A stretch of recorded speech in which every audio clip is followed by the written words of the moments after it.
Okay, here we are, episode 118, HealthForce podcast. As you talk about the title, we're talking about going back to school during the COVID era for individuals, both youth and college age. And, we're obviously going to have to talk statistics and data here for a little bit. It is a very complex issue. I want to stay focused, obviously, that we want to talk about this from a fitness perspective so that it still ties into what we do and it's not just, becoming a political rant or anything like that. For whatever side, we want to keep this thing square. We want to get this, we're trying to create value for parents in the audience, or even those young individuals that are listening. And we're going to try to stay focused on the immune system and how to ensure as best we can that you're creating an adequate immune system for yourself or for your children. That's something that is in our control. That is something that we can control. And I do believe we have data enough to suggest that a healthy immune system is the number one defense against COVID-19 and can lead towards recovery. So we have to first dig into some of this, but I have got to preface it, okay, with a couple of things. There's 2 points I want to make. Number one, I don't know why, and I have no idea how, or maybe I do, if I'm being skeptical, but I don't understand how COVID-19 has become politicized as far as it has. Meaning, when this thing first went down, okay, whether it was February, March, in that time frame, every single person I talked to was on board with whatever the government essentially wanted to do about it because it was new. We didn't have any data, so it was an unsure time, and nobody blinked when it was like, yeah, lock down for 2 weeks and do nothing. Didn't blink, didn't complain. There weren't people out there saying hoax. There was nothing like that. In the beginning. There also wasn't data. So now here we are at the end of July, and guess what we have? We have data. Now, the data is very messed up. It's very screwed up. I don't know who the hell is in charge of this stuff, but it's an embarrassment, to be completely honest. Whoever is in charge of the data collection and essentially trying to assign how this data is going to be organized, it's frankly embarrassing. And the reason I say it's embarrassing is there's all sorts of statements that come out from the CDC and other agencies that say, oh, well, if somebody dies, we're counting as a death, even if they died of something else. There was confusion on what are they counting as an infection rate, an antibody test, or there were false positives. So it's all jacked up. So the first thing that I want to discuss is we're not going to get political on here. I don't give a rat's A if you support Donald Trump's narrative about coronavirus, or if you support on the counterbalance end of it the mostly Democrat governors. Who continue to impose, in my mind, severe restrictions on people. I don't care.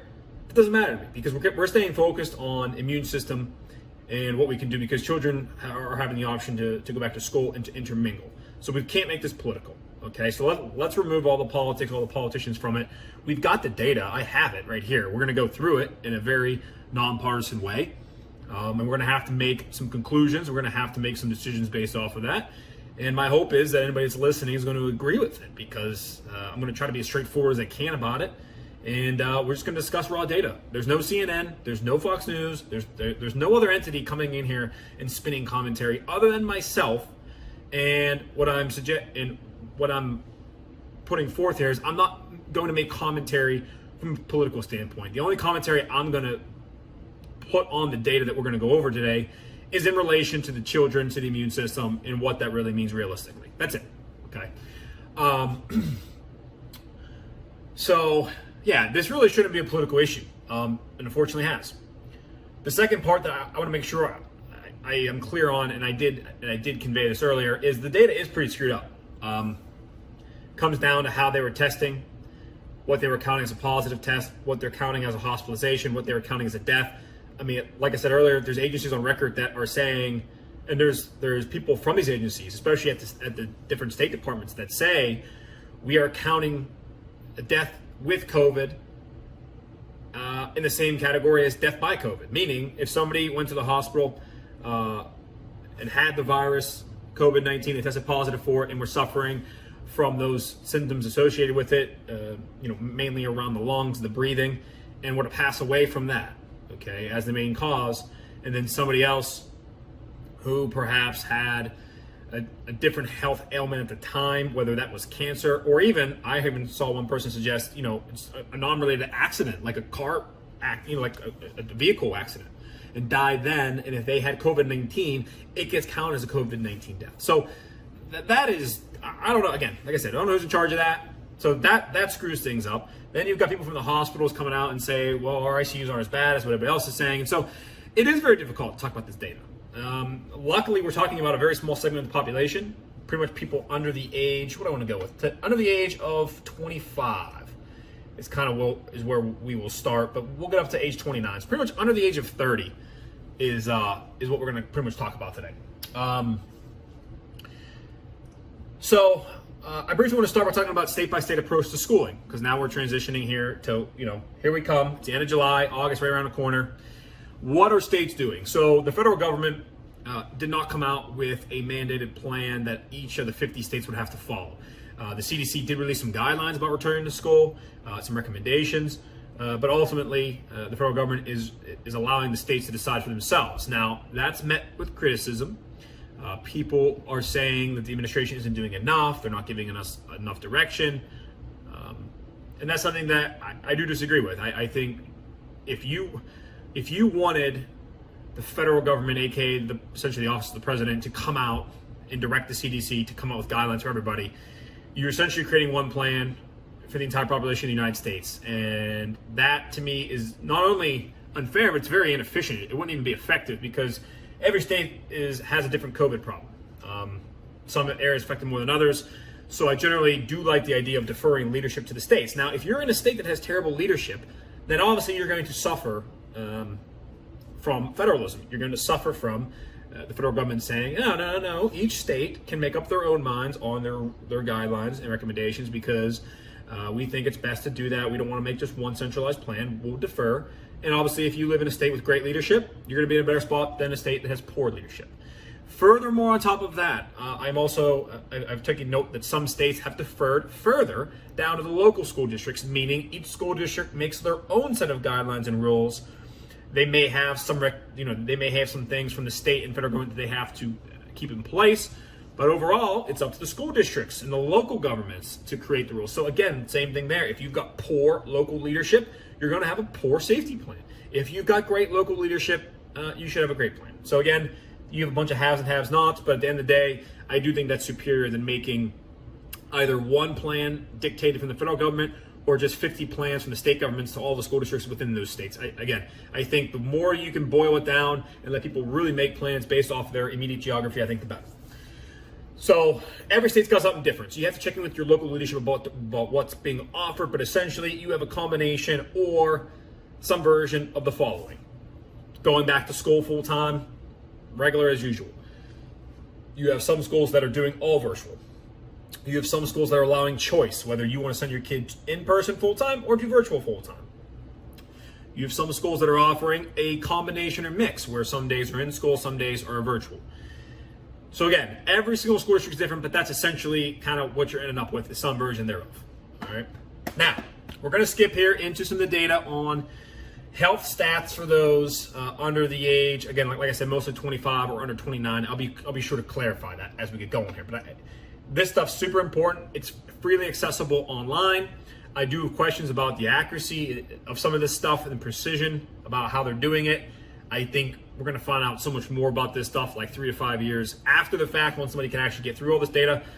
But nevertheless, for now, it'll do. So I have right here pulled up cdc.gov. I have a chart called Provisional Death Counts for Coronavirus, and it's separated out by age. So essentially, it lets me see different age categories all the way beginning in February 1st. And every single week, they update this chart for the number of deaths in certain age groups. So what I'm going to do is, the first time I'm just going to read through this for different age groups and show you what they have. And then we'll come back and tie it all together. So we're going to start with under the age of 1 year old. So pretty much a newborn baby, underneath the 12 months of age.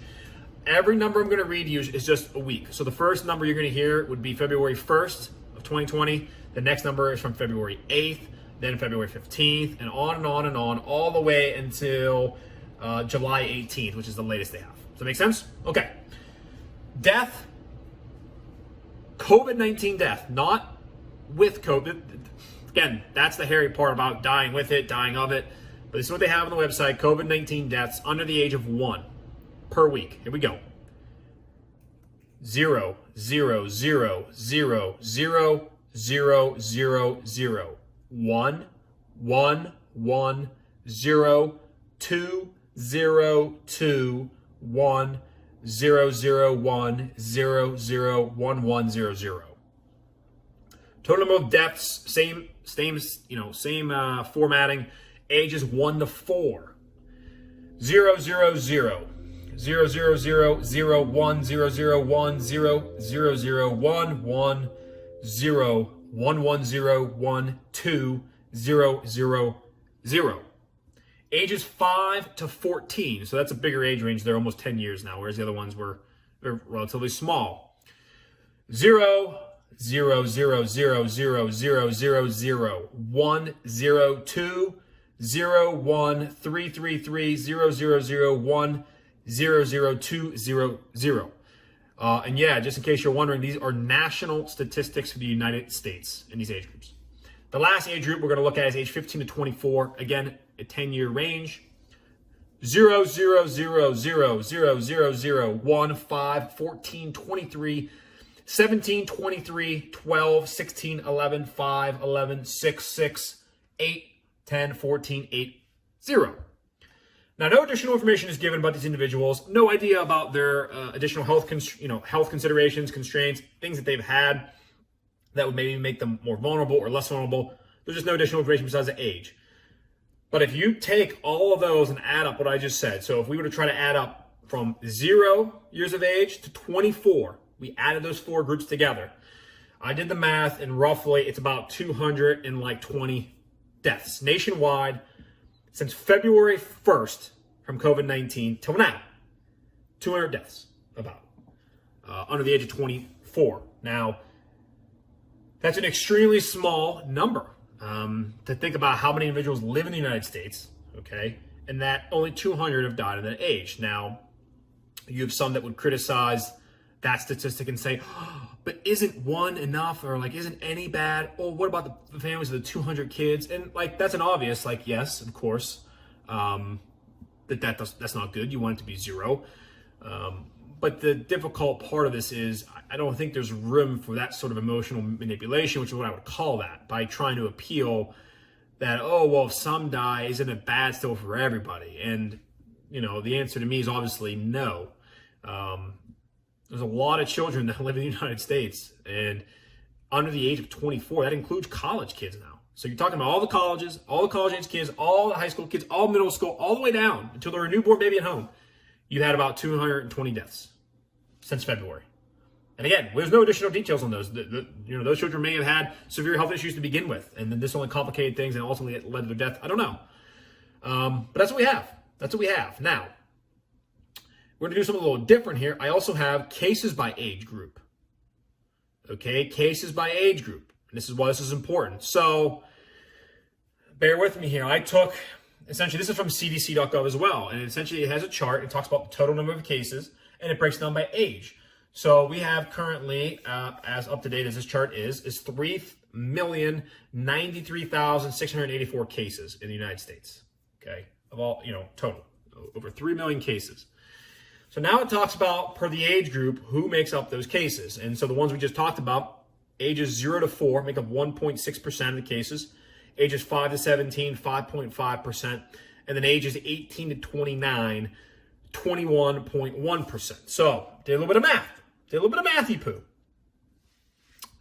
If you took those 3 age groups, so I understand it extends up to age 29, and I don't have the deaths for those 5 years from age 25 to 29, or those 4 years, age 25 to age 29. I don't have the deaths. So maybe we can assume that it ups the total deaths. Instead of being 220, it may be a little bit higher. But I think the trend continues, though, that it should still be a lower number relatively.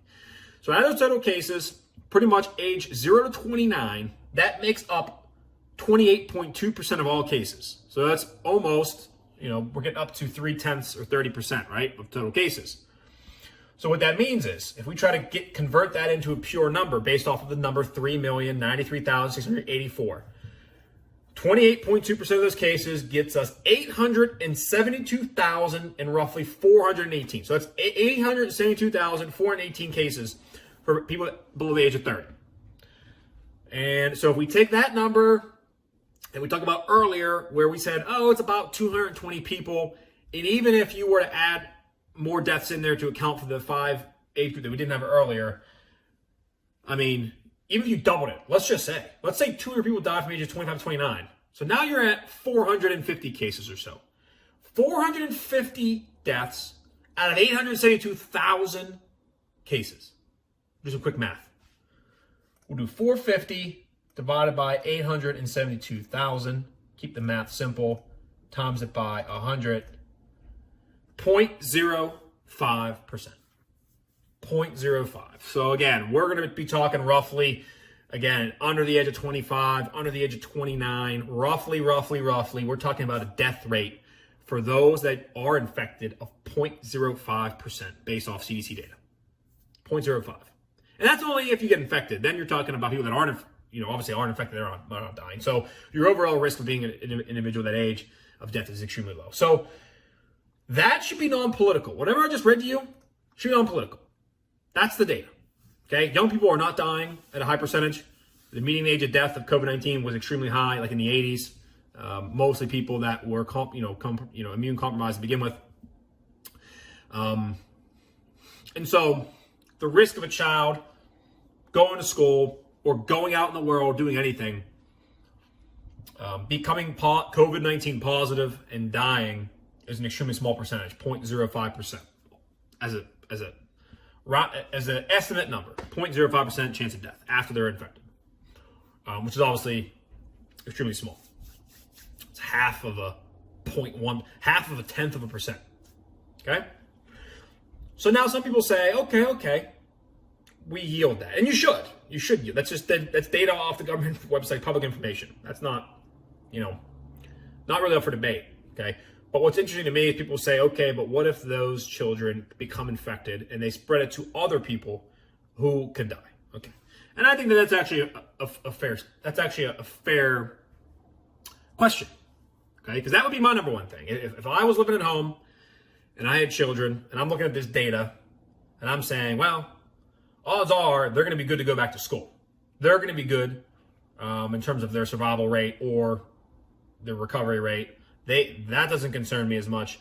But if I lived with a parent or somebody that did have an immune compromised system, what if that kid goes to school, becomes infected, comes home, and now in my home has the opportunity to infect an elderly person or somebody that has an issue with their health already? That is real, okay? At the same time, I feel like that those families then should take precautions. And they should be doing that anyways, because it's not like the kid, children are going to have to get back into society one way or another.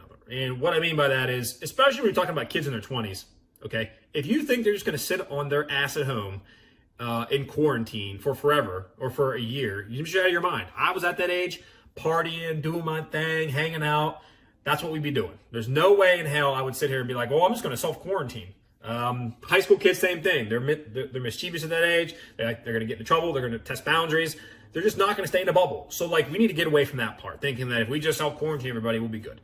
We're going to have some version of a normal functioning society, both for economic purposes, but also for mental well-being and social interaction. So, with that being said, if somebody is immune compromised in the home or elderly, there should be precautions today. You should have them.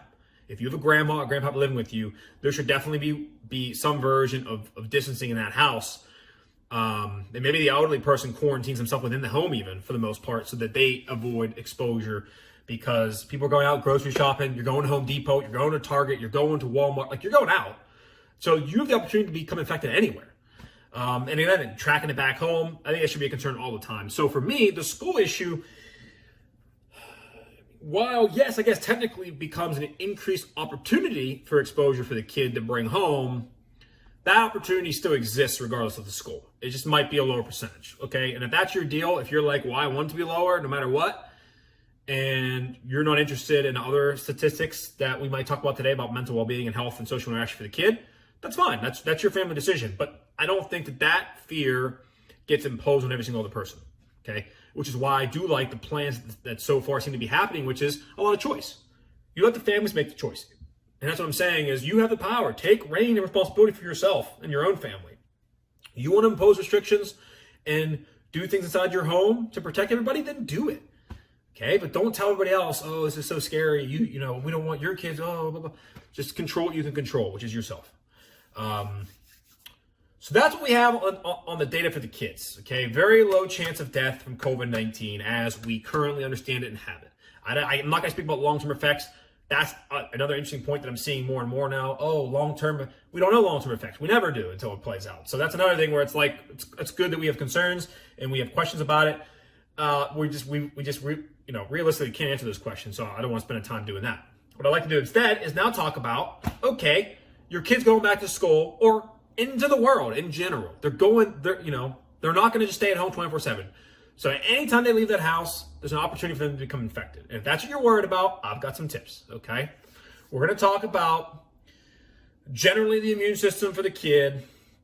What are some I got pretty much 3 steps pretty much 3 to 4 things here that you can take away from today's podcast to try to get your child under the age of 25 or 30 to have a great chance of if they were to be exposed to COVID-19, of defeating the virus and becoming one of the asymptomatic people, or to become somebody that recovers quickly. I can't really speak to the infectious part about it, how contagious they are. We seem to not really know much about that still, about if asymptomatic people can spread it or not, if children can spread it. There's conflicting data there, so I really can't speak to that. So I'm just going to talk about what we can talk about. Now, first thing I'll talk about is childhood obesity. Childhood obesity is 18.5% in the United States, meaning every kid you see, 1 out of 5 is obese.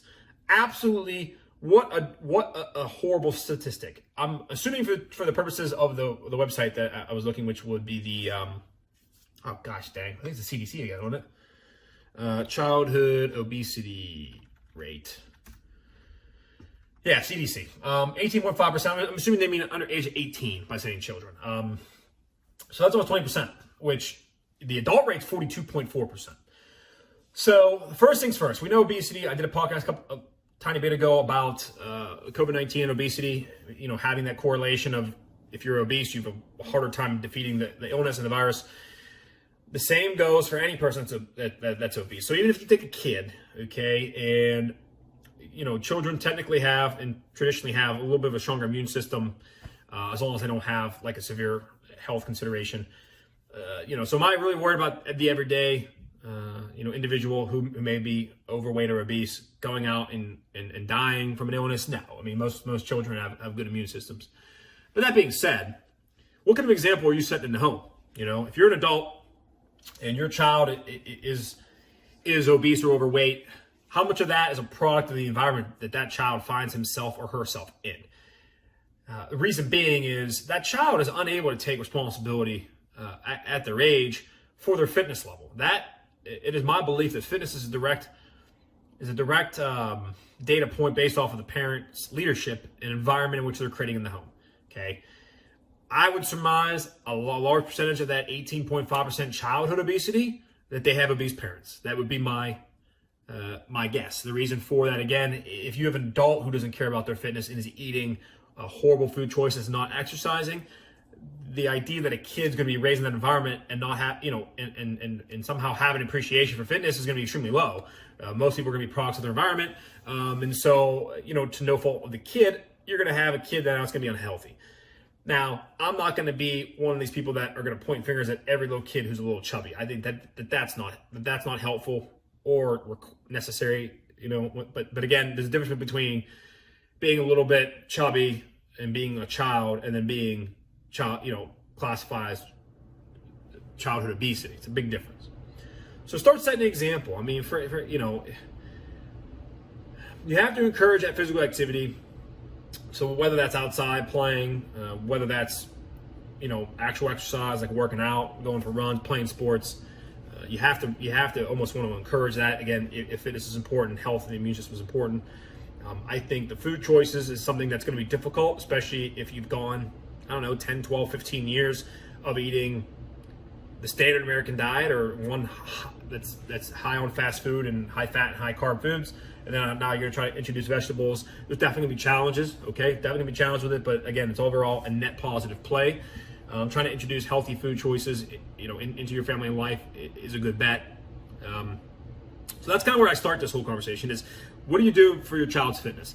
There's also some stats to show that if a child is obese in their childhood, the likelihood of them becoming obese and staying obese as an adult is extremely high. So again, it's one of these things where if they just don't have that appreciation for fitness, that fitness is a version of preventive medicine, that it's a lifestyle, then they're not going to grow up to have that as an adult. And so essentially, if you're the guardian now of them, you could, I would make an argument that you're setting them up to fail as an adult too. You should really pay attention to some of that stuff. And it's not really a shaming thing, like how that we have shame culture, cancel culture now. It's not that I'm going for that, but I'm just trying to be realistic. If you're an adult, you don't have appreciation for fitness yourself, you can't expect the children you're raising to do that, and then they're going to grow into adults who don't have the appreciation, and then they're going to have compromised immune systems when they're older because they're going to be obese. So to me, that's just straightforward, talk about it, and that's where I would start. So if your family is right now unhealthy, just try to get healthy. And again, there's a zillion small steps you can take.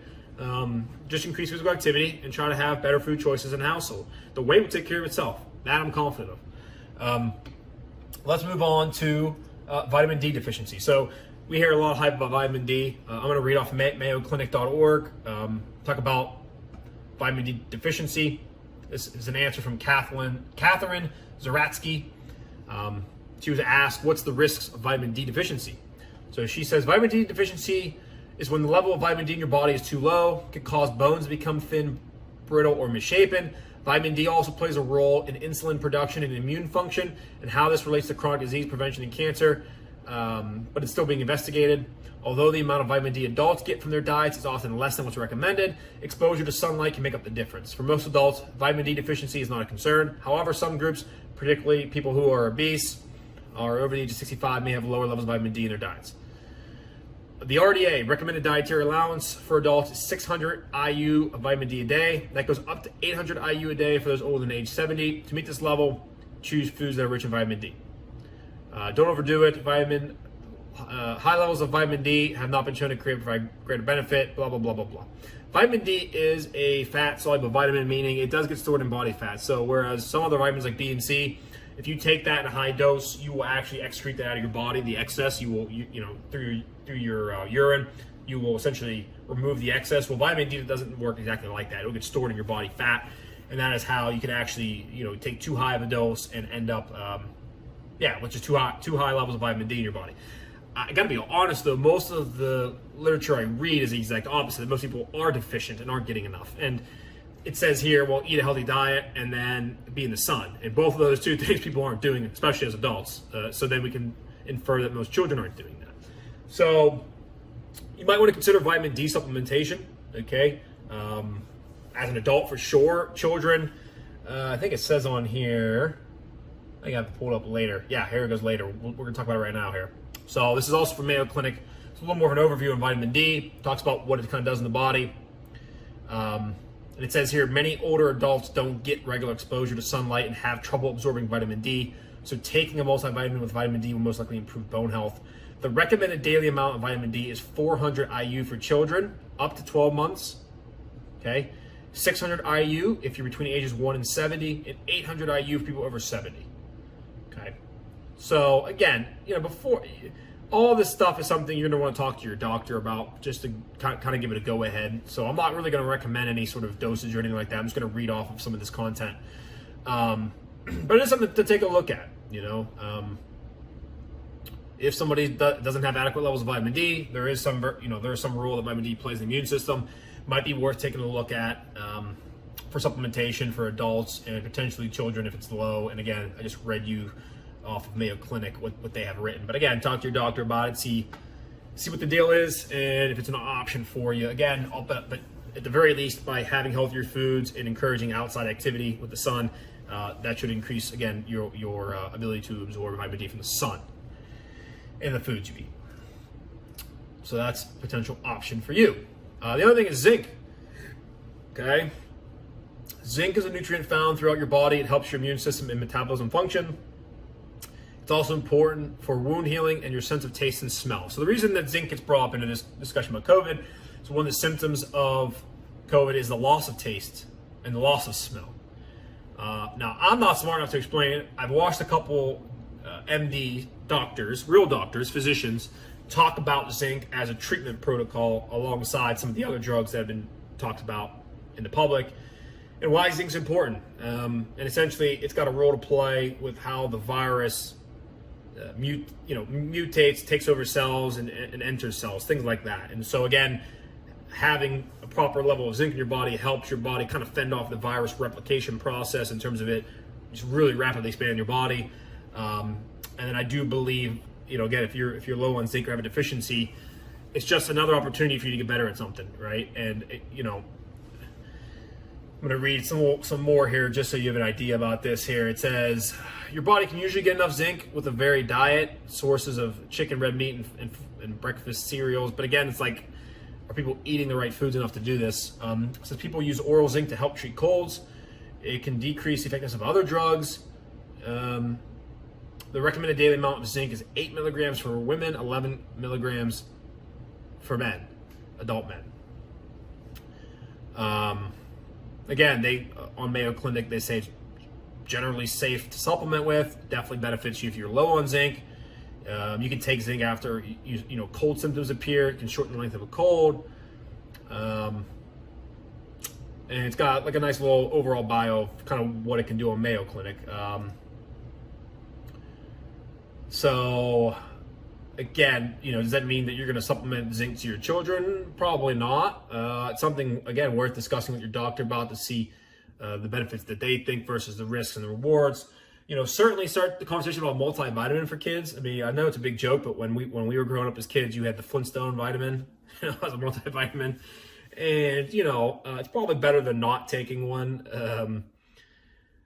But, you have options, right? You should have options. So I didn't really want to get into any of like the social distancing, the mask wearing, the hand washing type of stuff. That to me is more like, I don't really know if it's medicinal, but that's more, I think, in like the healthcare sector. I kind of want to just talk from a fitness standpoint. And, surprise, surprise, once again, we find out that if you are unhealthy, overweight, and obese, your immune system isn't as functioning as efficiently as it is when somebody is not those things. And so again, as a number one rule of thumb, you should take control of what you can control, and that is your physical fitness. I mean, I don't know to be honest, I don't know how many more episodes of the podcast I can make when I come on here and every single problem I talk about is significantly treated or reduced by having like a great fitness level. Like, I just don't know how many more I can do, because it's just the closest thing to fountain youth we have. I'm not being dramatic or overly emotional about it. I'm just trying to get you I'm trying to spit facts. And the facts are, when you're healthy at a good weight, you work out, you've low body fat, you eat a well-balanced diet, and you potentially supplement with things like we talked about today with a multivitamin, vitamin D3, zinc. If you're taking things for your health, the odds are you're healthy and have a better immune system. Now, does that mean you're invincible? No, of course not. Of course not. We don't speak in absolutes here. So I just want to briefly wrap this up. Again, type 2 diabetes is also on the rise for kids, which makes sense. We talked about the last episode where obesity and type 2 diabetes have this correlation in adults. Well, it looks like it's the same for children. Childhood obesity is on the rise, so is type 2 diabetes on the rise. It's just something, again, it's just in our control, but the parents got to take responsibility. Can't expect a 9-year-old to formally process and go through how to construct a proper fitness lifestyle. It's just not going to happen. So I want to wrap up, though, talking some mental fitness and social interaction part of this. There are plenty of people smarter than me, plenty of doctors that come out and say school has to go back in person. The kids need the interaction. You've got a bunch of kids that are being abused from abusive parents now because they're around all the time. Therefore, the opportunity for that to occur is increased. They're talking about older individuals like college age that are higher suicide and drug related habits now because they're at home all the time. They're whether it's stress from not having the interaction or boredom or opportunity or what have you, those are all increasing. And so you have now a scenario where if you do not go forward with school in an in-person setting, there's some data to suggest that these children now are going to have higher risks of actual mortality. And like I told you, the death for them from COVID to this point is 0.05%. So, if that's what we currently have, and they now, if that is a fear of yours, and so you're going to do everything you can to self-quarantine and not have them go back in person or to go back into society and interact, for either, if it's out of fear or concern for other people, and you can't figure out a good system, what are the odds that they suffer from something else now? Whether that is depression, whether that is general sadness, whether that is low self-esteem, lacking the interaction in society so that they lose social skills, drug abuse, physical abuse, etc. Is that chance higher than 0.05%? And I get that it's not fair to necessarily compare death, which is what we were talking about with the 0.05, in something like depression or sadness. But it's just something to consider, okay? There are risks to everything. There's pros and cons to everything. And then it's just one of those things you guys have to make up for each of yourselves. But I think at the very least, if we stay away from more of the political partisan talking points that we've heard, and we stay focused on the things that we talked about today, which is fitness level of children, okay? And then checking out their vitamin D and zinc, as well as probably just a multivitamin. If we just take a look at their diets, I think that's a good starting point to give your kid a best chance to not only, and here's the thing, it's not only successful during the COVID era of like going back to school and giving them the best opportunity to survive this pandemic, but it's about something the next 10, 15 years. Like, have them have great habits as they become an adult, which also lowers the risk of health things as they get older. Because let me tell you something, as you get older, you're only going to have more health issues arise. And again, if you have a great immune system, and if you're in shape, you have a healthy lifestyle, you have a great chance of lowering your risk for everything. So, yeah, a little bit somber of a topic, but I hopefully we were able to navigate today's. Hopefully, the audience feels like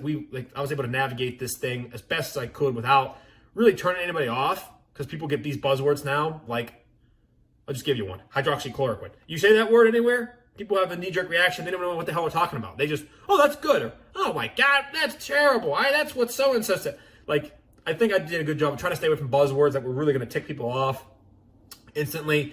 Trying to dig into some of this data, just raw data. It's just number. I mean, like, there's no spin on that. Okay. The issue is when you watch the news, whatever you watch, you got people that take that data that I read to you, and then they like make up their own opinion off of it and say, oh, my cases are on the rise, dramatic levels of increase. And it's like, they don't talk about deaths, or they don't talk about the childhood death rate. Like, it avoids them. They just add their own spin. So I try to just read the data, the raw numbers, let you guys make your mind up, and we'll go from there. So I appreciate you guys tuning in for today's episode. Hopefully you learn some, take it away. Again, it's more of just a message of common sense, I think. It's like, just have some consideration for the generation after you, your children. You're really in control of how they're going to grow up and view the world. Your habits become their habits. And just, again, it's just a little bit of a plead. Take a little responsibility for something that we can control. Fitness, eating, exercise, it's all in your hands. Thanks, guys, for listening.